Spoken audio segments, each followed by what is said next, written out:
So let's look at the beginning of chapter 15 so we can look at the difference between our general and our special senses. So remember, our general are going to be more unipolar with our touch, pain, and temperature, whereas our special senses will be the bipolar.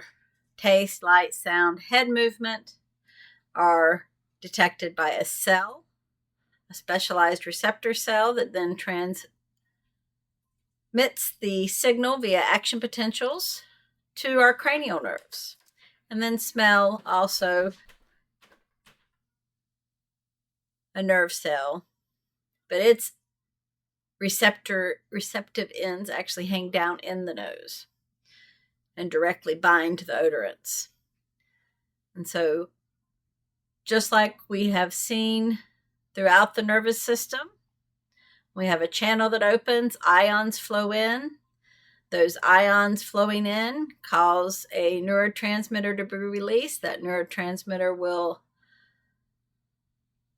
diffuse across the cleft and then will stimulate an action potential in the postsynaptic receptor.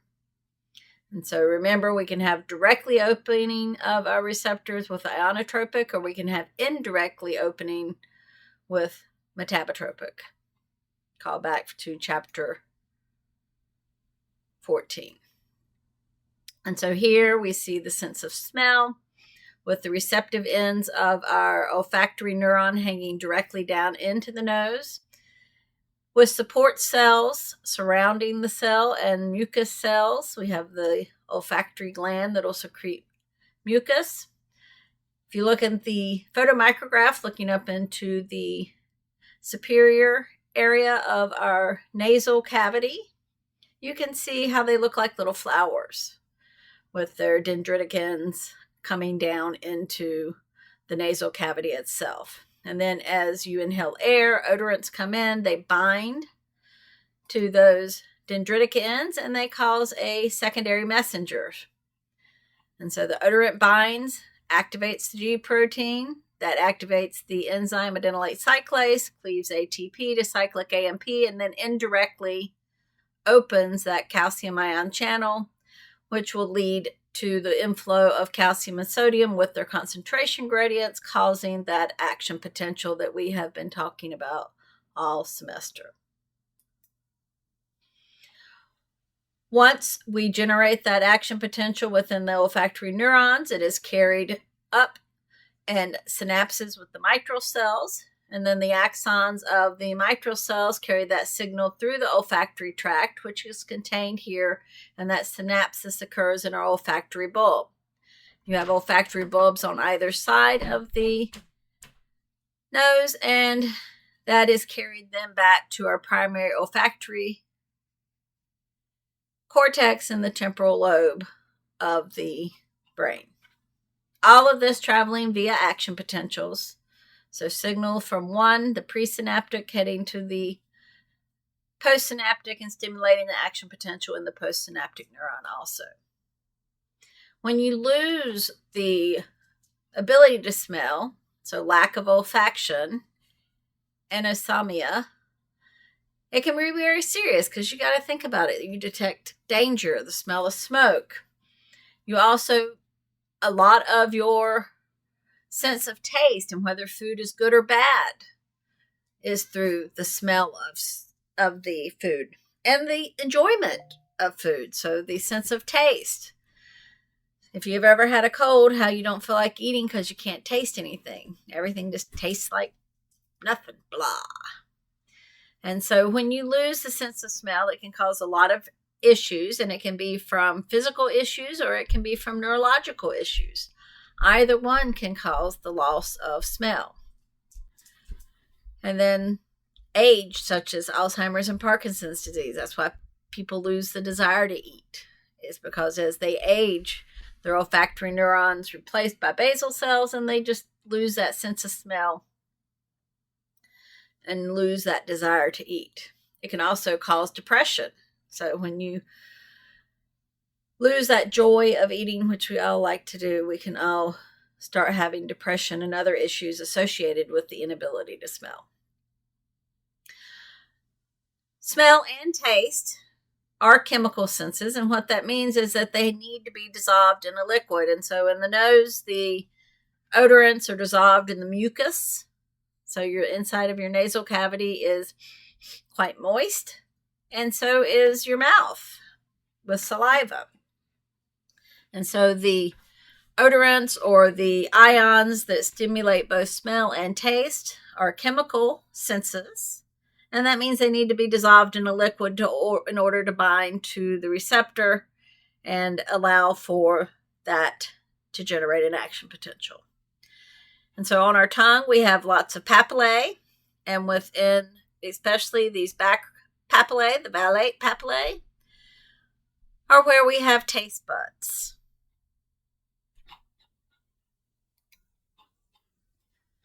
So you can see 3 of our taste buds here on the slide.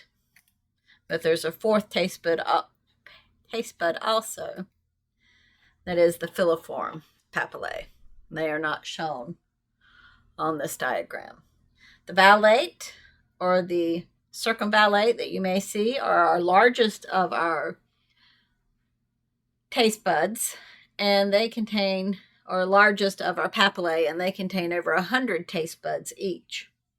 The fungiform, which are these mushroom-shaped taste buds or papillae that you see all over the tongue, contain very few taste buds.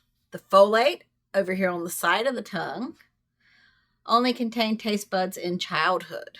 And so you have these in childhood, and we have a much higher sensitivity to some taste in childhood than we do in adulthood.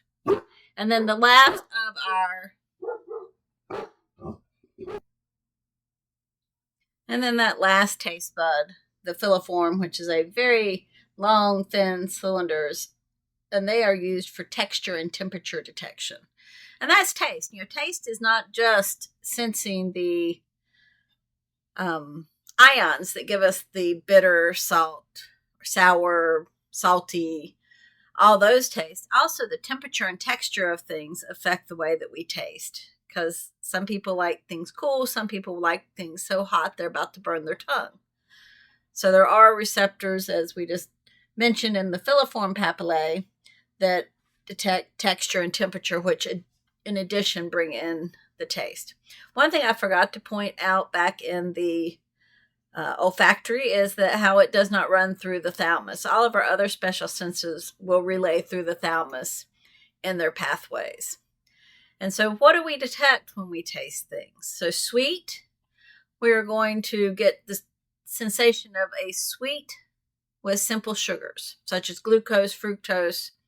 And that's one reason why kids get lead poisoning, is because the ethylene glycol in the paint actually tastes sweet, and so they lick it and they get lead poisoning through the lead-based paints. Sour is going to detect hydrogen ions. Remember, the number of free hydrogen ions determines the acidity of something. The more free hydrogen you have, the more acidic it is, and so something that is acidic tends to taste sour. Salty, we look at metal ions such as sodium and potassium will bind to the receptors on our gustatory cells, and then that will generate the action potential and send it into the pathways so that we can sense taste. Bitter, nitrogen-containing compounds, and so we get these nitrogen-containing compounds usually in rancid or poisonous substances. So bitter usually is a evolutionary, don't eat this because it can be poisonous type thing. And umami is with glutamate, and that is what we sense with meat or broth, so a meaty taste. A lot of us can be super tasters. And with the PTC papers, when we're in lab, you can test if you're a super taster or not, as to see if you can detect on the PTC papers. And so about 25% taste nothing when they taste the PTC papers, 50% mild, and 25% think it is horrible tasting. And that sense of horrible gives you the super taster label. And so you usually find things that are bitter, not as great, frosted cakes, sugary drinks. So you don't tend to like really sweet things. And so you may avoid some types of foods because of being a super taster. And so how does that signal? So these ions, these substances that we talked about here, how do they elicit that sensation of taste? And so they bind to the gustatory cell, they open a channel, sodium or hydrogen flow in, causes depolarization. With depolarization, calcium flows in, causes synaptic vesicles to fuse with the cell membrane, release the neurotransmitter across the synaptic cleft, binding to the receptive end of a sensory neuron, generating an action potential. So this is a very repetitive theme throughout 168, that eliciting action potentials. And so we have 3 vagus nerves that carry those signals from the gustatory cells. The vagus nerve, the glossopharyngeal, and the facial nerve. They carry from different areas of the tongue, carry it back and synapse in the medulla oblongata, synapsing with sensory neurons, which then synapse in the thalamus, and then from the thalamus it'll go over into the parietal lobe and to that primary gustatory cortex, sensing taste. So parietal is where we get taste, the temporal is where we got smell, and you'll see with vision goes back to the occipital lobe.